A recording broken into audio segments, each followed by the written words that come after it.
Greetings all and welcome back to another episode of our Reichert Planetarium Virtual Outreach. Today we have Rockets 101. This is a basic program on how scientists and engineers build and get rockets into outer space. Today we have our astronomy presenter and educator, Matt Garber, who is going to talk to us about that today. So Matt, over to you. Thanks, Dave. Launching rockets into space takes lots of careful planning and equipment to be pulled off successfully.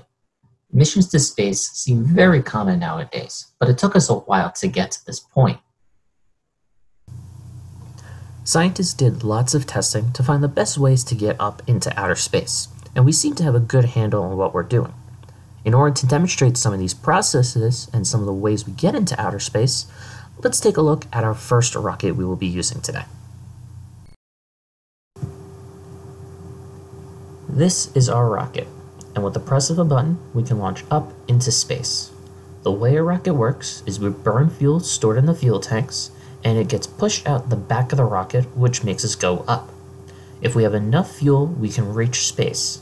But in this case, we're not going to stay in space. Why is that? In order for our rocket to stay in space, it needed to achieve something known as an orbit. What is an orbit? An orbit is a circular path an object makes around a more massive object. The planets, asteroids, all go in orbits around our sun, as seen here. Satellites, our moon, and the International Space Station all go in an orbit around our home planet Earth.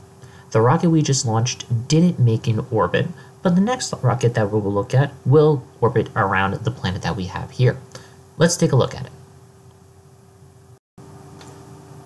As our rocket blasts off the pad, we notice that this rocket is a bit bigger than our last one.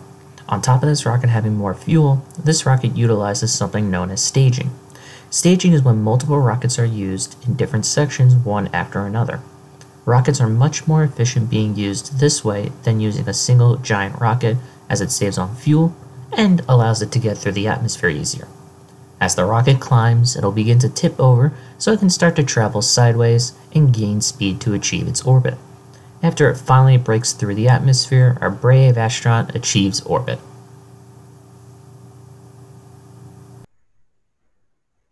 So there you go. That's how we do it. Rockets launch all the time, all around the world, and these different launches and missions help us learn more about living up in space and what else the universe has to offer us. Wow, that was really cool. Thank you, Matt. If you'd like to see more of this program, download it and use it yourself, you can go to kerbalispaceprogram.com. We'll also leave a link in our description below. If you like this video, please give it a like, subscribe to our channel, and of course share it with your friends. That concludes today's program. We'll see you all again next time on our Reichert Planetarium Virtual Outreach.